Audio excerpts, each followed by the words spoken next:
Hello everyone, welcome back to my YouTube channel Solan Throttle. ಈ ವಿಡಿಯೋನಲ್ಲಿ ಏನು special ಅಂದರೆ, ನಾವು 2 ಜ್ಯೋತಿರ್ಲಿಂಗನ ದರ್ಶನ ಮಾಡ್ತಾಯಿದ್ವಿ. ಇದು ಯಾವುದಿದೆ 2 ಜ್ಯೋತಿರ್ಲಿಂಗನ ಅಂತ ಅಂದ್ಕೊಂಡ್ರೆ, ಸೊ ಬೇಸಿಕಲಿ ನೀವು ಟೈಟಲ್ ಆಲ್ರೆಡಿ ನೋಡಿರ್ಬೋದು. ಇಲ್ಲಿ ಪರ್ಲಿ ವೈದ್ಯನಾಥ ಹಾಗೂ ಆಂದ ನಾಗನಾಥ. ಸೊ ಇವೆರಡು ಜ್ಯೋತಿರ್ಲಿಂಗ ಬಂದು ಮೋಸ್ಟ್ ಕಾಂಟ್ರವರ್ಷಿಯಲ್ ಜ್ಯೋತಿರ್ಲಿಂಗಗಳಲ್ಲಿ ಇವೆರಡು ಬರುತ್ತೆ. ಲಾಸ್ಟ್ ನೈಟು ಒಂದು 11:30ಗೆ ಬ್ಯಾಂಗ್ಳೂರು ಜಂಕ್ಷನಿಂದ ಹೊರಟಿತ್ತು KSR ಬ್ಯಾಂಗ್ಳೂರಿಂದ. ಸೊ ಈಗ ನಾನು ಟ್ರೈನಲ್ಲಿ ಜರ್ನಿ ಮಾಡ್ತಾಯಿದ್ದೀನಿ. ಅಪ್ರಾಕ್ಸಿಮೇಟ್ಲಿ 17 hours ಆಗೋಗಿದೆ ಆಲ್ರೆಡಿ. ಇಟ್ಸ್ ಆಲ್ರೆಡಿ 4 ಗಂಟೆ. ಸೊ ನಾವು ಲಾಸ್ಟ್ ನೈಟು 11:30ಗೆ ಹೊರಟಿದ್ದು ಬ್ಯಾಂಗ್ಳೂರಿಂದ. ಸೊ ಈಗ ನಾವು ಇಳಿತಾ ಇರೋದು Parli Vaidyanath railway station. Vaidyanath railway ಸ್ಟೇಷನಿಂದ ನಮಗೆ ಟೆಂಪಲ್ ನಿಯರ್ ಬೈ ಇದೆ. ಸೊ ನಮ್ಮ ಫಸ್ಟ್ ಡೆಸ್ಟಿನೇಷನ್ ಬಂದು ಪರ್ಲಿ ವೈದ್ಯನಾಥ. ನಾನು ಈಗ ಆಲ್ರೆಡಿ 11 ಜ್ಯೋತಿರ್ಲಿಂಗ ದರ್ಶನ ಮಾಡಿದ್ದೀನಿ. ಹಾಗೆ ಇವೆರಡು ಬಂದು ಜ್ಯೋತಿರ್ಲಿಂಗ ಅಂತ ಮಹಾರಾಷ್ಟ್ರ ಗೌರ್ಮೆಂಟ್ ಹೇಳುತ್ತೆ. ಸೊ ನಾವು ಫಸ್ಟ್ ಬುಕ್ ಮಾಡ್ಕೊಂಡು ಹತ್ತಿದ್ದೇನೆ ಪರ್ಲಿ ವೈದ್ಯನಾಥಗೆ, Bangalore to Parli Vaidyanath railway station. ಬ್ಯಾಂಗ್ಳೂರಿಂದ ರಾತ್ರಿ 11 ಗಂಟೆಗೆ ನಮ್ಮ ರೈಲ್ ಹೊರಡ್ತು. ನಾವು 3 AC ಬುಕ್ ಮಾಡಿದ್ವಿ ಟಿಕೆಟ್ಸ್ನ. ಅಪ್ರಾಕ್ಸಿಮೇಟ್ಲಿ 1800 rupees ಪರ್ ಪರ್ಸನ್ ಬೀಳುತ್ತೆ. ತುಂಬ ಆರಾಮಾಗಿ ಟ್ರಾವೆಲ್ ಮಾಡ್ಬೋದು. ಒಂದಿನ ಜರ್ನಿ ಆಗುತ್ತೆ. ನೀವು ಡೈರೆಕ್ಟ್ ಪರ್ಲಿ ವೈದ್ಯನಾಥ 2 kilometer ಇರೋ ಅಷ್ಟೊತ್ತಿಗೆ. ಈ ಟ್ರೈನ್ ಬಂದು ನಾಂದೇಡ್ ಎಕ್ಸ್ಪ್ರೆಸ್ ಅಂತ. ನಾವು ಬುಕ್ ಮಾಡಿದ್ದು ಪರ್ಭಾನಿ ಹತ್ರ ಇರೋದು ನಾಗೇಶ್ವರ, ಅದು ನಾಗನಾಥ. ಅಲ್ಲಿಗೆ ಹೋಗಬೇಕು ಅಂತ ಪ್ಲ್ಯಾನ್ ಮಾಡಿತ್ತು. ಬಟ್ ನಮಗೆ ಲಾಸ್ಟ್ ಮೂಮೆಂಟಲ್ಲಿ ಗೊತ್ತಾಗಿದ್ದೇನೆಂದರೆ ಪರ್ಲಿ ವೈದ್ಯನಾಥ ಸ್ಟೇಷನ್ ಮೊದಲೇ ಸಿಗುತ್ತೆ 2 ಸ್ಟಾಪ್ ಹಿಂದೆನೇ ಅಂತ. ಸೊ ನಾವು ಅಲ್ಲಿಗೆ ಹೇಳ್ಕೊಂಡು ಮುಂದೆ ಕಂಟಿನ್ಯೂ ಮಾಡೋಣ ಅಂತ ಡಿಸೈಡ್ ಮಾಡಿದ್ವಿ. ಸೊ ಏನಿದು ಪರ್ಲಿ ವೈದ್ಯನಾಥ ಅಂತವನ್ನೆಲ್ಲ ಅಂದ್ಕೊಂಡ್ರ. ಸೊ ಬೇಸಿಕಲಿ ಏನಂದರೆ, ಜಾರ್ಖಂಡಲ್ಲಿ ನಾರ್ತ್ ವೆಸ್ಟ್ ಸೈಡಲ್ಲಿ ವೈದ್ಯನಾಥ ಮಂದಿರ ಇದೆ ಅಂತ ಉಲ್ಲೇಖಗಳಿದೆ. ಹಾಗೆ ಪರ್ಲೆಯ ವೈದ್ಯನಾಥ ಅಂತ ಕೂಡ ಇದೆ. ಸೊ ಇವೆರಡರ ಮಧ್ಯ ಕಾಂಟ್ರವರ್ಸಿ ತುಂಬ ವರ್ಷಗಳಿಂದ ಇದೆ. ನನ್ನ ಜ್ಯೋತಿರ್ಲಿಂಗ ದರ್ಶನದ ಲಿಸ್ಟಲ್ಲಿ ನಾನು ಆಲ್ರೆಡಿ 11 ಜ್ಯೋತಿರ್ಲಿಂಗ ದರ್ಶನ ಮಾಡಿದ್ದೀನಿ. ಸೊ ಇದು ನನ್ನ 12ನೇ ಜ್ಯೋತಿರ್ಲಿಂಗ ದರ್ಶನ ಆಗುತ್ತೆ ಈಗ ವೈದ್ಯನಾಥ ದರ್ಶನ ಮಾಡಿದ್ರೆ. ಬಟ್ ವೈದ್ಯನಾಥ ಎಲ್ಲಿದೆ ಅನ್ನೋದು ನನ್ನ ಕ್ವಶ್ಚನ್ ಆಗಿತ್ತು. ಸೊ ವೈದ್ಯನಾಥ ಬಂದು ಜಾರ್ಖಂಡಲ್ಲಿ ಬಾಬಾ ವೈದ್ಯನಾಥ್ ಇದ್ದಾರೆ. ಹಾಗೆ ಪರ್ಲಿನಲ್ಲಿ ಪರ್ಲಿ ವೈದ್ಯನಾಥ್ ಇದ್ದಾರೆ. ಸೊ ಎರಡೂ ವೈದ್ಯನಾಥನೇ, ಎರಡೂ ಜ್ಯೋತಿರ್ಲಿಂಗನೇ. ಅಕಾರ್ಡಿಂಗ್ ಟು ಮಹಾರಾಷ್ಟ್ರ ಗೌರ್ಮೆಂಟ್ ಹೇಳೋದು ನಮ್ಮಲ್ಲಿ 5 ಜ್ಯೋತಿರ್ಲಿಂಗ ಇದೆ ಅಂತ. ಹಾಗೆ ಜಾರ್ಖಂಡ್ ಹೇಳುತ್ತೆ ಇದು ನಮ್ಮಲ್ಲಿ ಇರುವಂಥದ್ದು 12 ಜ್ಯೋತಿರ್ಲಿಂಗಗಳಲ್ಲಿ ಒಂದು ಅಂತ. ಸೊ 2 ವೈದ್ಯನಾಥನೂ ದರ್ಶನ ಮಾಡಬೇಕು ಅಂತ ನನ್ನ ಅಲ್ಟಿಮೇಟ್ ಗೋಲ್ ಇದೆ. ಸೊ ಅದಕ್ಕೋಸ್ಕರ ಇದು ನನ್ನ ಮೊದಲನೇ ಜ್ಯೋತಿರ್ಲಿಂಗ ದರ್ಶನ ಆಗಿ ವೈದ್ಯನಾಥ್ ಪರ್ಲಿನಲ್ಲಿರುವಂತಹ ದೇವಸ್ಥಾನಕ್ಕೆ ಹೋಗ್ತಾ ಇದ್ದೀನಿ. ಹಾಗೆ ಏನಂದರೆ ಇನ್ನೂ ಒಂದು ದೇವಸ್ಥಾನ ಕೂಡ ನಾನು ಹೋಗ್ತಾ ಇದ್ದೀನಿ. ಅದ್ರ ಬಗ್ಗೆ ಬನ್ನಿ ತಿಳ್ಕೊಳ್ಳೋಣ next after this Vaidyanatha temple. ಹೆಚ್ಚು ಕಮ್ಮಿ 20 hour ನಾವು ಜರ್ನಿ ಮಾಡಿ ರೀಚ್ ಆಗಿದ್ದೆ ಪರ್ಲಿ ವೈದ್ಯನಾಥ ಜಂಕ್ಷನ್ಗೆ. ಸೊ ಇಲ್ಲಿ ಏನಂದರೆ, ಪರ್ಲಿ ವೈದ್ಯನಾಥ ಜಂಕ್ಷನ್ ಬಂದು ದೇವಸ್ಥಾನದಿಂದ ಒಂದು 2 kilometer ಹತ್ತಿರದಲ್ಲೇ ಇದೆ. ಸೊ ಅಲ್ಲಿಂದ ನೀವು ಜಂಕ್ಷನಲ್ಲಿ ಇಳಿದು ಡೈರೆಕ್ಟಾಗಿ ಆಟೋ ಮಾಡಿಕೊಂಡು ನೀವು ದೇವಸ್ಥಾನದ ಹತ್ತಿರ ರೀಚ್ ಆಗ್ಬೋದು. ಹಾಗೆ ಇಲ್ಲಿನ ಅಕಾಮಿಡೇಷನ್ಸ್ ಬಗ್ಗೆ ಮಾತಾಡೋದಾದರೆ, ತುಂಬ ದೇವಸ್ಥಾನದ ಹತ್ರನೇ ತುಂಬ ರೂಮ್ ಅಕಾಮಿಡೇಷನ್ಸ್ ಕೂಡ ಇದೆ. ವೈದ್ಯನಾಥ ಜ್ಯೋತಿರ್ಲಿಂಗ ಮಂದಿರ. ಈಗ ರೂಮಲ್ಲಿ ರೀಚ್ ಆದ್ವಿ. ಪರ್ಲಿ ವೈದ್ಯನಾಥ ಟೆಂಪಲ್ ಎದುರುಗಡೆನೇ ಭಕ್ತಿ ನಿವಾಸ ಅಂತ ಇದೆ. ಸೊ ಅಲ್ಲಿಗೆ ರೀಚ್ ಆಗಿದ್ದೀವಿ. ಈಗ ದೇವ್ರ ದರ್ಶನಕ್ಕೆ ಹೋಗಬೇಕು. ರೆಡಿಯಾಗಿ ಇವಾಗ ಬನ್ನಿ ಹೋಗೋಣ. ಟೆಂಪಲ್ಗೆ ಹೋಗ್ತಾ ಇದ್ದೀವಿ ಇವಾಗ. ಎದುರುಗಡೆನೇ ರೂಮ್, ಫುಲ್ ಲೈಟಲ್ಲಿ ಕಾಣ್ತಾ ಇರೋದು.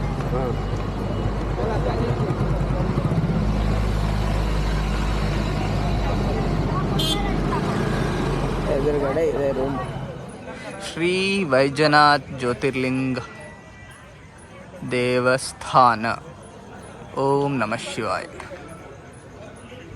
ಸರ್ವೇ ಭಾವಿಕ ಭಕ್ತೋಂಚ ಹಾರ್ದಿಕ ಸ್ವಾಗತ್. ವರ್ಡ್ ಓದಕ್ಕೆ ಟ್ರೈ ಮಾಡಿದೆ, ಬಟ್ ನನಗೆ ಅಷ್ಟು ಹಿಂದಿ ಚೆನ್ನಾಗಿ ಕರೆಕ್ಟಾಗಿ ಓದಕ್ಕೆ ಬರಲ್ಲ. ಬನ್ನಿ ದೇವಸ್ಥಾನದೊಳಗೆ ಹೋಗೋಣ, ಕಂಟಿನ್ಯೂ ಮಾಡೋಣ. ಏನಂದರೆ ಈ ದೇವಸ್ಥಾನ ನೋಡೋದಕ್ಕೆ ತುಂಬ ಚೆನ್ನಾಗಿದೆ ಒಳಗಡೆ. ನಾನು ಬೇರೆ ಬ್ಲಾಗ್ಸ್ ಎಲ್ಲ ಚೆಕ್ ಮಾಡಿದ್ದೆ, ಸೊ ಎಕ್ಸೈಟೆಡ್ ಆಗಿದ್ದೀನಿ. ಬನ್ನಿ ಹೋಗೋಣ ಒಳಗಡೆ. ಒಳಗೆ ಬಂದ್ವಿ, ಬರ್ತಿದ್ದಂಗೆ ಓಂ ನಮಃ ಶಿವಾಯ ಅಂತ ಸೌಂಡ್ ಕೇಳ್ತಿದೆ. ಒಳ್ಳೆ ವೈಬ್ ಇದೆ. ಇಲ್ಲಿ ನೋಡ್ತಾ ಇರೋದು ಮಧ್ಯದಲ್ಲಿ ಸಿಲಿಂಡ್ರ್ ಇದೆ, ಹಾಗೆ ಅಲ್ಲಿ ಕೆಳಗಡೆ ನಂದಿ. ತುಂಬ ಚೆನ್ನಾಗಿದೆ ಟೆಂಪಲ್ ಆರ್ಕಿಟೆಕ್ಟ್. ನೋಡ್ತಾ ಇರ್ಬೋದು, ಮರದಲ್ಲಿ ಕಟ್ಟಿರೋದು ಇದು ಫುಲ್ಲು. ಮೇಲ್ಗಡೆ ಪಿಲ್ಲರ್ಸು ಆಗಿರ್ಬೋದು, ಅದ್ರ ಮೇಲೆ ಡಿಸೈನ್ ಆಗಿರ್ಬೋದು, ತುಂಬ ಚೆನ್ನಾಗಿದೆ ಟೆಂಪಲ್ಲು. ಒಂಥರ ಪಾಸಿಟಿವ್ ವೈಬ್. ಮಧ್ಯದಲ್ಲಿ ನಂದಿ ಮಹಾರಾಜ್ ಕೂರಿಸಿದ್ದಾರೆ. ನೀವೇನಾದರೂ ಈ ಟೆಂಪಲ್ಗೆ ಬಂದಿದ್ರೆ ಈಗ ಕಾಣುವಂಥ ಲೆಫ್ಟಲ್ಲಿ ತೋರಿಸ್ತೀನಿ. ಈಗ ಈ ಟೆಂಪಲ್ ದೇವ್ರ ಹೆಸರೇನು ಹೇಳಿ ನೋಡೋಣ. ಇಲ್ಲಿ ಕಾಣ್ತಾರೋ ದೇವ್ರ ಹೆಸರು ಪರ್ಲೆಯ ವೈದ್ಯನಾಥ ಟೆಂಪಲ್ ಏನಿದೆಯಲ್ಲ, ಈ ದೇವಸ್ಥಾನ ಅಮೃತೇಶ್ವರ ಶಿವಲಿಂಗ ಅಂತ ಕೂಡ ಹೇಳ್ತಾರೆ. ಇಲ್ಲಿ ಏನಂದರೆ ಸ್ಪರ್ಶ ದರ್ಶನ ಕೂಡ ಮಾಡ್ಬೋದು ನೀವು. ಸೊ ಎಲ್ಲರಿಗೂ ಸ್ಪರ್ಶ ದರ್ಶನ ಇರುತ್ತೆ. ವೈದ್ಯನಾಥನ ಬಗ್ಗೆ ಸಂಕ್ಷಿಪ್ತವಾಗಿ ಹೇಳಬೇಕು ಅಂತಂದರೆ, ಹೀ ಈಸ್ ಅ ಹೀಲರ್. ನಮ್ಮ ಆರೋಗ್ಯದಲ್ಲಿ ಯಾವುದೇ ಸಮಸ್ಯೆ ಇದ್ದರೂ ಏನೇ ಇದ್ದರೂ ವೈದ್ಯನಾಥ ನಮಗೆ ಆರೋಗ್ಯ ಚೆನ್ನಾಗಿರೋ ಹಾಗೆ ಮಾಡ್ತಾನೆ ಅನ್ನೋಂಥದ್ದು ನಂಬಿಕೆ. 12 ಜ್ಯೋತಿರ್ಲಿಂಗಗಳಲ್ಲಿ ಕೆಲವು ಜ್ಯೋತಿರ್ಲಿಂಗಗಳಲ್ಲಿ ಮಾತ್ರ ಸ್ಪರ್ಶ ದರ್ಶನ ಅಲೋ ಮಾಡಿರೋದು. ನನಗೆ ಖುಷಿ ಆಗ್ತಾ ಇರೋದೇನೆಂದರೆ ಇಲ್ಲಿ ಕೂಡ ಸ್ಪರ್ಶ ದರ್ಶನ ಇದೆ. ಸೊ ಬನ್ನಿ ಹೋಗಿ ದರ್ಶನ ಮಾಡೋಣ.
ದರ್ಶನ ಒಂಥರ ಮನಸ್ಸಿಗೆ ನೆಮ್ಮದಿ ಕೊಡ್ತು. ತುಂಬ ಚೆನ್ನಾಗಿತ್ತು. ವೈದ್ಯನಾಥನ ದರ್ಶನ ಮಾಡಿಕೊಂಡು ನಾವು ಈಗ ಹೊರಗೆ ಬರ್ತೀವಿ. ಈಗ ನೀವು ನೋಡ್ತಾ ಇರ್ಬೋದು, ಇದು ಬಂದು ರಾಜಗೋಪುರ ದೇವಸ್ಥಾನದ ಮಧ್ಯದಲ್ಲಿರುವಂಥದ್ದು ಗರ್ಭಗುಡಿ ಮೇಲೆ. ಸೊ ಪ್ರತಿಯೊಂದು ದೇವಸ್ಥಾನದ ಗೋಪುರ ಕೂಡ ತುಂಬ ಹಿಸ್ಟಾರಿಕಲ್ಲಾಗಿ ರೆಪ್ರೆಸೆಂಟ್ ಮಾಡುತ್ತೆ ಇಂಡಿಯಾದ ದೇವಸ್ಥಾನಗಳನ್ನ. ಆ್ಯಂಡ್ 12 ದೇವಸ್ಥಾನಗಳಲ್ಲೂ ಗೋಪುರ ಮಾತ್ರ ತುಂಬ ಚೆನ್ನಾಗಿದ್ದಾವೆ. ಇವೆಲ್ಲನೂ ಅಪ್ರಾಕ್ಸಿಮೇಟ್ಲಿ 300 to 400 ಇಯರ್ಸ್ ಮಧ್ಯದಲ್ಲಿ ಅಹಲ್ಯಾದೇವಿಯವರಿಂದ ರೆನೋವೇಟ್ ಆಗಿರೋದು. ಯಾರು ಈ ಅಹಲ್ಯಾದೇವಿ ಅಂದ್ಕೊಂಡ್ರಾ? ಬನ್ನಿ ತಿಳ್ಕೊಳ್ಳೋಣ. ಸೊ ಇವರು ಅಹಲ್ಯಾದೇವಿ ಅಂತ. ಇವರು 12 ಜ್ಯೋತಿರ್ಲಿಂಗದ್ದೂ ಜೀರ್ಣೋದ್ಧಾರ ಮಾಡಿದರು. ಸೊ ಅದಕ್ಕೋಸ್ಕರ ಅವರ ವಿಗ್ರಹ ಇಲ್ಲಿದೆ. ಇದರಲ್ಲಿ ಬರೆದಿದೆ. ನಿಮಗೇನಾದರೂ ಹಿಂದಿ ಓದಕ್ಕೆ ಬರೋದಾದರೆ ನೋಡಿ. ಈ ದೇವಸ್ಥಾನದಲ್ಲಿ ಅನ್ನದಾಸೋಹ ಕೂಡ ನಡೀತಾ ಇರುತ್ತೆ. ನಾವೂ ಪ್ರಸಾದ ತಿನ್ನೋದಕ್ಕೆ ಹೋದ್ವಿ. ಸೊ ಇಲ್ಲಿಗೆ ಏನು ಚಾರ್ಜಸ್ ಅಂತ ಇರಲ್ಲ. ಬಟ್ ಇನ್ನೊಂದು ದೇವಸ್ಥಾನ ಇದೆ, ಆ ದೇವಸ್ಥಾನದ ಬಗ್ಗೆ ಮುಂದೆ ಈ ಪಾರ್ಟ್ 2ನಲ್ಲಿ ತಿಳಿಸ್ತೀನಿ. ಅಲ್ಲಿ 40 ರೂಪೀಸೋ 50 ರೂಪೀಸೋ ಟಿಕೆಟ್ ಕೂಡ ಇದೆ ಅಂತ ಹೇಳಿದರು. ನೋಡೋಣ ಏನಾಗುತ್ತೆ ಅಂತ. ಸೊ ಇಲ್ಲಿ ಬೇಸಿಕಲಿ ಯಾವುದು ಟಿಕೆಟ್ ಚಾರ್ಜಸ್ ಏನಿರಲ್ಲ, ಬಟ್ ಟಿಕೆಟ್ ಇಸ್ಕೋಬೇಕು ಎಂಟ್ರೆನ್ಸಲ್ಲಿ. ಅನ್ನ, ಚಪಾತಿ ಹಾಗೂ ಒಂಥರ ಪಲ್ಯ ಹಾಗೂ ಸಾಂಬಾರು ಇರುತ್ತೆ. ಬಟ್ ನಮ್ಮ ಅದೃಷ್ಟ ಬರೀ ಅನ್ನ, ಸಾಂಬಾರು ಮತ್ತು ಚಪಾತಿ ಇತ್ತು. ಸೊ ಹಾಕ್ಸ್ಕೊಂಡು ಊಟ ಮಾಡಿದ್ವಿ.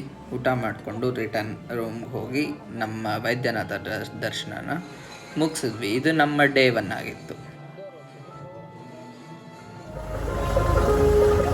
ಇವಾಗ ಮಾರ್ನಿಂಗ್ 6 o'clock ಇನ್ನೊಂದು ರೌಂಡ್ ದರ್ಶನಕ್ಕೆ ಬಂದಿದ್ವಿ. ವೈದ್ಯನಾಥನ ದರ್ಶನ ಮಾಡಿಕೊಂಡು ಈಗ ಪೂಜೆ ಇರುತ್ತೆ, ಅಭಿಷೇಕ ಪೂಜೆ ಮಾಡಿಕೊಂಡು ಮಾರ್ನಿಂಗು ದರ್ಶನ ಮಾಡಿಕೊಟ್ಟು ಇವಾಗ ನಾವು ರಿಟರ್ನು ಹೊರಡಬೇಕು ರೈಲ್ವೆ ಸ್ಟೇಷನ್ಗೆ. 7:50ಗೆ ಪರ್ಬಾನಿ ಕಡೆಗೆ ಟ್ರೈನ್ ಬುಕ್ ಮಾಡಿದ್ದೀವಿ. ದರ್ಶನ ಮುಗಿಸ್ಕೊಂಡು ಹೊರಗೆ ಬಂದ್ವಿ. ಸೊ ನೋಡ್ತಾ ಇರ್ಬೋದು, ಇದು ಪರ್ಲಿ ವೈದ್ಯನಾಥ ದೇವಸ್ಥಾನ. ಸೊ ಟೆಂಪಲಲ್ಲಿ ದರ್ಶನ ಮಾಡಿಕೊಂಡು ಇವಾಗ ರಿಟರ್ನು ಹೊರಡೋದಕ್ಕೆ ರೆಡಿಯಾಗಿ ಬನ್ನಿ. Let's go. ಏನಂದರೆ ನೀವೆಲ್ಲ ಏನಾದರೂ ಪರ್ಲಿ ವೈದ್ಯನಾಥ ಬರಬೇಕಂದ್ರೆ ರೈಲ್ ಕನೆಕ್ಟಿವಿಟಿ ತುಂಬ ಚೆನ್ನಾಗಿದೆ. ಇದು ರೈಲ್ವೆ ಸ್ಟೇಷನ್. ಇದು ಇಲ್ಲಿ ಎದುರುಗಡೆ ಆಟೋ ಸ್ಟ್ಯಾಂಡ್ ಇದೆ. ಸೊ ಅಬೌಟ್ ಟೆಂಪಲ್ಲು ಒಂದು 2 ಕಿಲೋಮೀಟ್ರ್ ಆಗುತ್ತೆ. ನಿಮ್ಗೆ ಟೈಮ್ ಇದೆ, ಆರಾಮಾಗಿ ನಡ್ಕೊಂಡು ಹೋಗ್ಬೋದು ಅಂದರು ನಡ್ಕೊಂಡು ಹೋಗ್ಬೋದು, ಇಲ್ಲ ಆಟೋ ಬೇಕಂದರೆ ಆಟೋ ಮಾಡ್ಕೋಬೋದು ಇಲ್ಲಿಂದ. ಸೊ ಪರ್ಸನ್ಗೆ 20 ರೂಪಾಯಿಂದ 30 ರೂಪಾಯಿ ಚಾರ್ಜ್ ಆಗುತ್ತೆ. ನೀವು ಸಿಂಗಲ್ ಆಟೋ ಮಾಡ್ಕೋತೀನಿ ಅಂದರೆ 50ರಿಂದ 60 ರೂಪಾಯಿ ಚಾರ್ಜ್ ಮಾಡ್ತಾರೆ. ಹೋಗೋವಾಗ 60 ತೊಗೊಂಡಿದ್ರು, ಇವಾಗ ರಿಟರ್ನ್ ಬರೋವಾಗ 50 ಚಾರ್ಜ್ ಮಾಡಿದ್ರು. ಸೊ ಈಗ ನಮ್ಮದು ಪರ್ಲಿಯಿಂದ ಪರ್ಬಾನಿ ಕಡೆ ಹೋಗುವಂಥ ಟ್ರೈನು 7:30ಗಿದೆ, 7:40ಗೆ. ಸೊ ರೈಲ್ವೆ ಸ್ಟೇಷನ್ಗೆ ಇವಾಗ ರೀಚ್ ಆದ್ವಿ. ಸೊ ರೈಲ್ವೆ ಸ್ಟೇಷನಿಂದ ಇವಾಗ ಪರ್ಬಾನಿಗೆ ಹೋದ್ಮೇಲೆ ಸಿಗೋಣ. Let's go. ಇದೇನಿದು ಪರ್ಬಾನಿ ಅಂತವನ್ನೆಲ್ಲ ಅಂದ್ಕೊಂಡ್ರಾ? ಪರ್ಬಾನಿನಲ್ಲಿರೋದೇ ನಮ್ಮ ಆಂದಾನಾಗನಾಥ. ಅಪ್ರಾಕ್ಸಿಮೇಟ್ಲಿ ಪರ್ಬಾನಿ ಜಂಕ್ಷನ್ನಿಂದ 50 to 55 ಕಿಲೋಮೀಟರ್ ಆಗುತ್ತೆ. ನಾವು ನಾಗನಾಥ ಬಗ್ಗೆ ತಿಳ್ಕೊಳ್ಳೋ ಮುಂಚೆ ಒಂದು ಬ್ಯಾಕ್ ಸ್ಟೋರಿ ಏನಂತಂದರೆ, ನಾಗೇಶ್ವರ ದೇವಸ್ಥಾನ, ನಾಗೇಶ್ವರ ಜ್ಯೋತಿರ್ಲಿಂಗ ಏನಿದೆಯಲ್ಲ, ಅದಕ್ಕೆ 3 ಕ್ಲೇಮ್ಸ್ ಇದೆ. ಆ 3 ಕ್ಲೇಮ್ಗಳಲ್ಲಿ ಇದು ಕೂಡ ಒಂದು. ಯಾಕೆ 3 ಕ್ಲೇಮ್ ಇದೆ ಅಂತಂದರೆ, ಶಿವಪುರಾಣದಲ್ಲಿ ಮೆನ್ಷನ್ ಆಗಿರೋ ಪ್ರಕಾರ 12 ಜ್ಯೋತಿರ್ಲಿಂಗಗಳಲ್ಲಿ ಧಾರುಕಾವನೆ ನಾಗನಾಥ, ನಾಗೇಶ್ವರ ಅಂತ ಇರುವಂಥದ್ದು. ಸೊ ನಾವು ಇವೆರಡೂ ಕಾಂಟ್ರವರ್ಷಿಯಲ್ ಜ್ಯೋತಿರ್ಲಿಂಗಗಳನ್ನ ಒಪ್ಪಬಾರ್ದ ಅನ್ನೋದು ಯಾವುದು ಆಪ್ಷನ್ ಇಲ್ಲ. ಯಾಕಂದರೆ ಶಿವ ಎಲ್ಲ ಕಡೆ ಒಂದೇ. ಹೆಚ್ಚು ಕಮ್ಮಿ 55 ಕಿಲೋಮೀಟ್ರ್ ಜರ್ನಿ ಮಾಡಿದ್ಮೇಲೆ ಕೊನೆಗೂ ನಾವು ಆಂದಾಗ್ ಬಂದು ತಲುಪಿದ್ವಿ. एक बैग है हमारा, एक जूता है। 10 रुपये होता है हर एक बैग का 10 हाँ।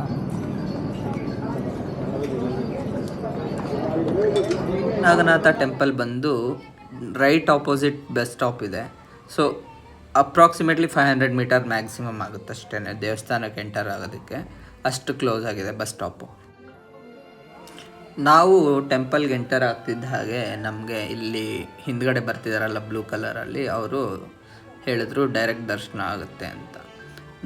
ಸೊ ಬೇಸಿಕಲಿ ಇಲ್ಲೇನಂದರೆ, ಇವತ್ತು ನಾವು ಬಂದಿದ್ದ ದಿನ ಕ್ರೌಡ್ ಇತ್ತು ಆ್ಯಕ್ಚುಲಿ. ಸೊ ನಾವೇನಾದರೂ ಲೈನಿಗೆ ನಿಂತಿದ್ರೆ ಅಪ್ರಾಕ್ಸಿಮೇಟ್ಲಿ 2.5 to 3 hours ಆಗ್ತಿತ್ತು. ಸೊ ಇಲ್ಲಿ ಡೈರೆಕ್ಟ್ ದರ್ಶನದ 200 ರೂಪೀಸ್ ಟಿಕೆಟ್ ಕೂಡ ಇದೆ. ಹಾಗೆ ನೀವು ಏನಾದರೂ ಸ್ಪರ್ಶ ದರ್ಶನ ಪೂಜೆ ಮಾಡಬೇಕು ಅನ್ನೋದಾದರೆ ಈ ರೀತಿ ಸ್ವಾಮೀಜಿಗಳಿರ್ತಾರೆ, ಅವ್ರ ಹತ್ರ ಮಾತಾಡಿಕೊಂಡು ನಾವು ಮುಂದುವರಿಬೋದು. ಈ ಕಾಣ್ತಾ ಇರೋ ಸ್ವಾಮೀಜಿ ಹತ್ರ ಮಾತಾಡಿಕೊಂಡು ದರ್ಶನ ಮಾಡೋದಕ್ಕೆ ಹೋದ್ವಿ ಒಳಗಡೆ. ಹಾಗೆ ನಾನು ಬೇಗ ಹೋಗಿ ಹೂವು ತೊಗೊಂಡು ಬಂದೆ, ಹೂವು ಬಿಲ್ಪತ್ರೆ ಎಲ್ಲ ತೊಗೊಂಡು ಬಂದೆ.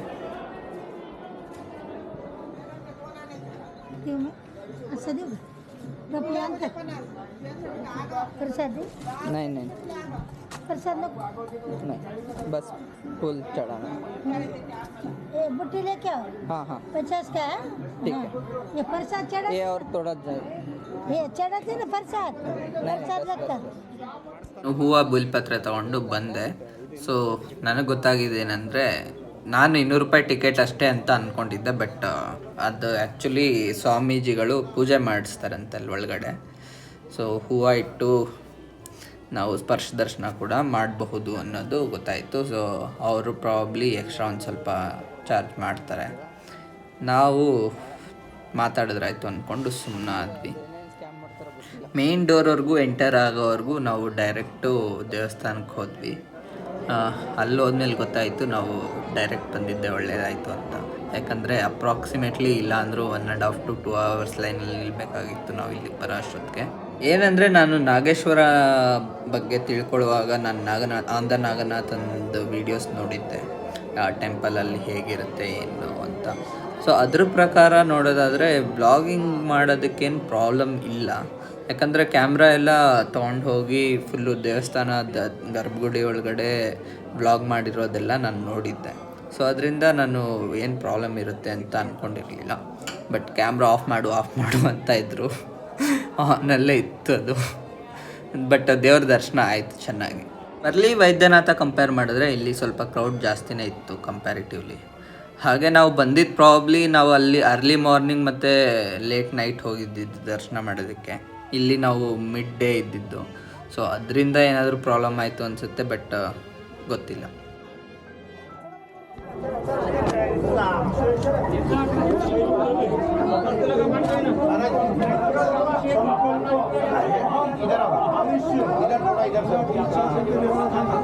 नाम बोलो आपका। अरे ऐसा मत बोलो सामने। संजय जी नाम बाकी के कैसे बनेंगे? चलो आगे से हां एक मिनट तो मारो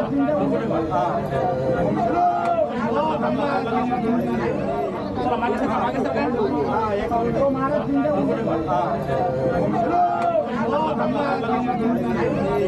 हल्को अंदर नागेश्वर देवता कृपा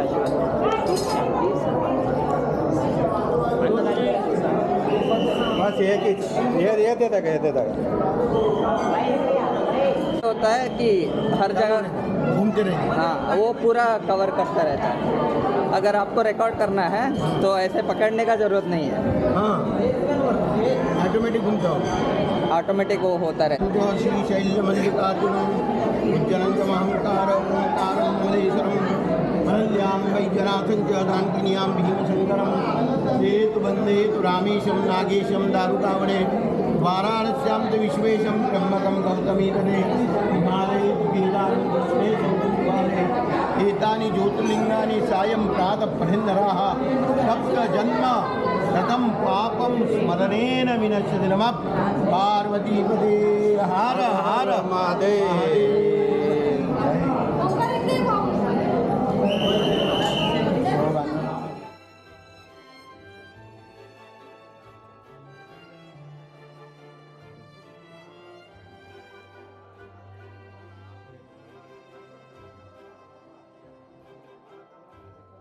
ಈ ದೇವಸ್ಥಾನದ ಆರ್ಕಿಟೆಕ್ಚರ್ ನೋಡೋದಾದರೆ ಕೆಳಗಡೆ ಇರುವಂಥದ್ದು ಕಲರ್ ಏನು ಕಲ್ಲು ಕಾಣ್ತಿದೆಯಲ್ಲ, ಕಲ್ಲು ಆರ್ಕಿಟೆಕ್ಚರು. ಇದು ಸ್ಟೋನ್ ಆರ್ಕಿಟೆಕ್ಚರ್ ಬಂದು ಅಪ್ರಾಕ್ಸಿಮೇಟ್ಲಿ 5500 ಇಯರ್ಸ್ ಹಳೆದಂತೆ. ಹಾಗೆ ಮೇಲ್ಗಡೆ ಇರುವಂಥದ್ದು ರೀಸೆಂಟಾಗಿ ನಮ್ಮ ಅಹಲ್ಯಾದೇವಿಯವರು ಮಹಾರಾಣಿ ರಿನೋವೇಟ್ ಮಾಡಿದಾಗ ಕಟ್ಟಿಸಿರುವಂಥದ್ದು ಅಂತ ಹೇಳ್ತಾರೆ. ಈಗ ಮತ್ತೆ ಈ ಟೆಂಪಲ್ನ ರಿನೋವೇಟ್ ವರ್ಕ್ ಮಾಡ್ತಿದ್ದಾರೆ. ಗೋಪುರನೆಲ್ಲ ನೀಟಾಗಿ ಮೇಲ್ಗಡೆ ಲೇಯರ್ ತೆಗೆದು ಡೀಟೇಲಿಂಗ್ ಮಾಡ್ತಿದ್ದಾರೆ. ನಾನು ನೋಡ್ತಾ ಇರೋ ಪ್ರಕಾರ ಟೆಂಪಲ್ ನೋಡಿದ್ರೆ ತುಂಬ ಅಥೆಂಟಿಕ್ ಅನಿಸುತ್ತೆ. ಹಾಗೆ ಇಲ್ಲಿ ಅಹಲ್ಯಾದೇವಿಯವ್ರದ್ದು ಕೂಡ ವಿಗ್ರಹ ಇದೆ, ಅದ್ರ ಬಗ್ಗೆ ಮುಂದೆ ಮಾತಾಡೋಣ. ಇದು ಹಳೆ ರಥ. ಕಾಲು ಸುಡ್ತಾ ಇದೆ. ಇದು ಹೊಸ ರಥ.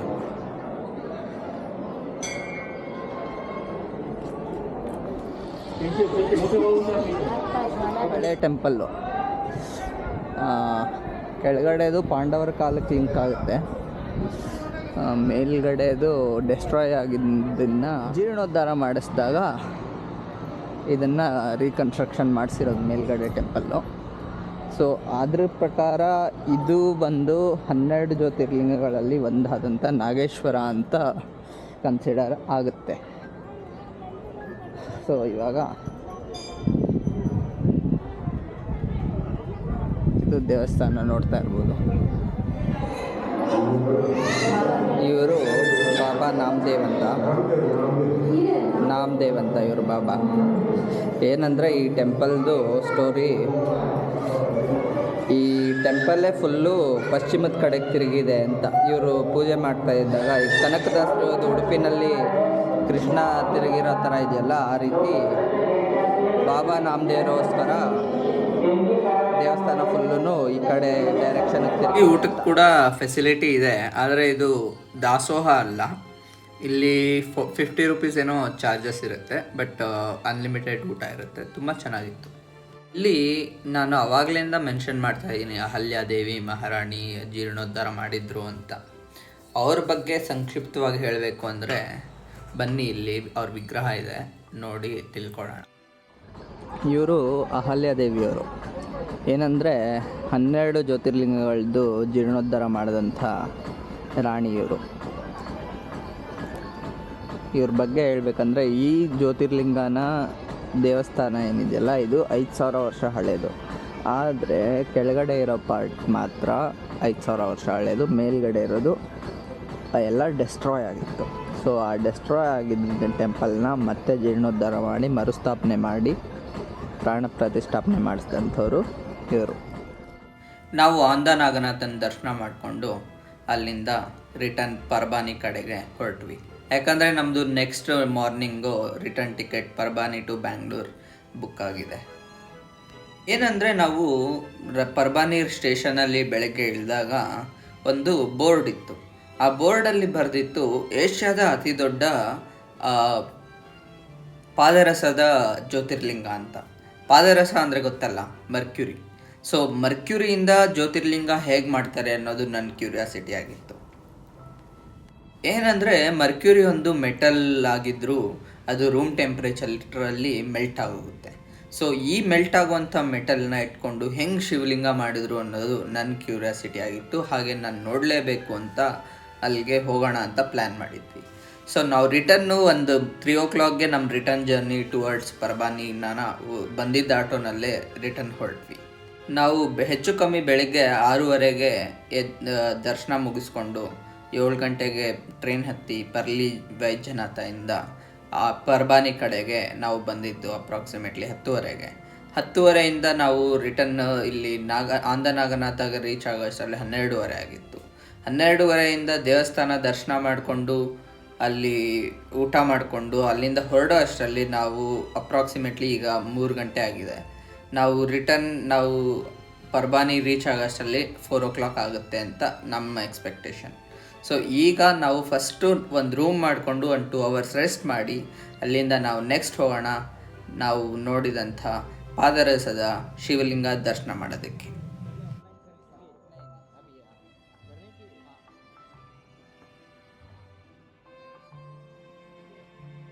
ಬಂದಾಗ ಲೋಕಲ್ಗಳು ಯಾರು ಕೊಡಲ್ಲ ಅವರಿಗೆ.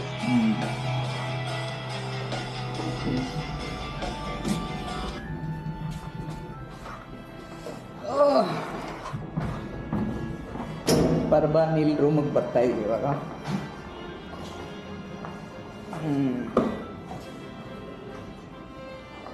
ಹಿಂಗೆ ಕರ್ವಾಗೋಗಿದೆ ಬೆಡ್ಡು ಎಲ್ಲ ಏನೇನು ಆಗೋಗಿದ್ದಾವೆ. ಸುಮ್ಮನೆ ಇದು ಮಾಡಿ ವಿಡಿಯೋ ಮಾಡೋಕೆ ಚೆನ್ನಾಗೈತಿ, ಇಲ್ಲ ಅಂದರೆ ಅದೇ ನೋಡ್ದಲ್ಲ. ನಾವಿವಾಗ ಆ ಪರ್ಬಾನಿನಲ್ಲಿ 3 ಕಿಲೋಮೀಟ್ರ್ ನಡ್ಕೊಂಡು ಬಂದ್ವಿ. ಏನಕ್ಕೆ ಬಂದ್ವಿ ನೋಡೋಣ ಬನ್ನಿ, ಒಳಗೆ ಹೋಗಿ ತೋರಿಸ್ತೀನಿ.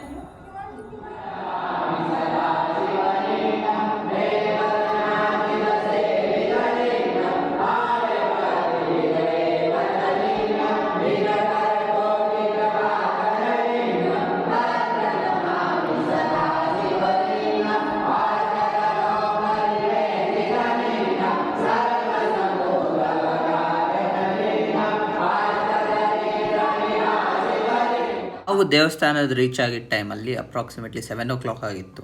ಈ ಟೈಮಲ್ಲಿ ಸಂಜೆ ಹೊತ್ತು ಭಜನೆ ನಡೀತಾ ಇತ್ತು. ಇಲ್ಲಿ ಹೇಳೋದು ನಂಬಿಕೆ ಏನಂತಂದರೆ, ಇಲ್ಲಿರುವಂಥದ್ದು ಶಿವಲಿಂಗ ಮರ್ಕ್ಯುರಿಯಿಂದ ಮಾಡಿರುವಂಥದ್ದು. ಅಪ್ರಾಕ್ಸಿಮೇಟ್ಲಿ 250ರಿಂದ 270 kgವರೆಗೂ ವೇ ಆಗುತ್ತೆ ಅಂತ.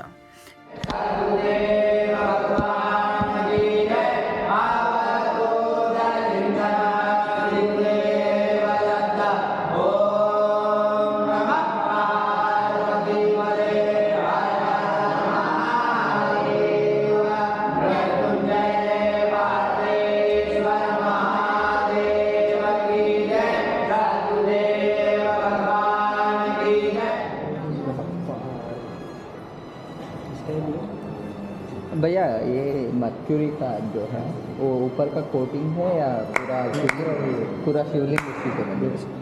वो कैसे मतलब वो मेल्ट हो जाने चाहिए ना, वो रूम टेम्परेचर में मेल्ट हो जाती है? अच्छा अच्छा, ठीक है, धन्यवाद।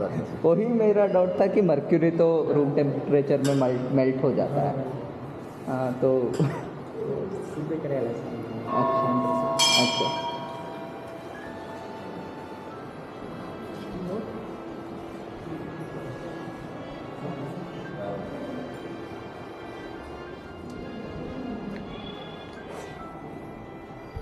शिवरात्रि दिन 12 चलता है, हाँ हाँ, बाकी टाइम साल भर कुछ नहीं होता। अच्छा, कुछ टच भी नहीं कर सकते? सिर्फ हम्म जो गुरु जी रसम को एंट्री है, वो मेल्ट हो जाता है अगर कोई टच छुएगा तो? जो गुरु परंपरा चलती आ रही है ना, हम्म, वो सिद्धि से चलते हैं। अच्छा, ये कब से है? ये बहुत पुराना है। बहुत पुराना है, अच्छा। स्टार्ट में से 250 kg था, अभी 250 kg के ऊपर है। अच्छा,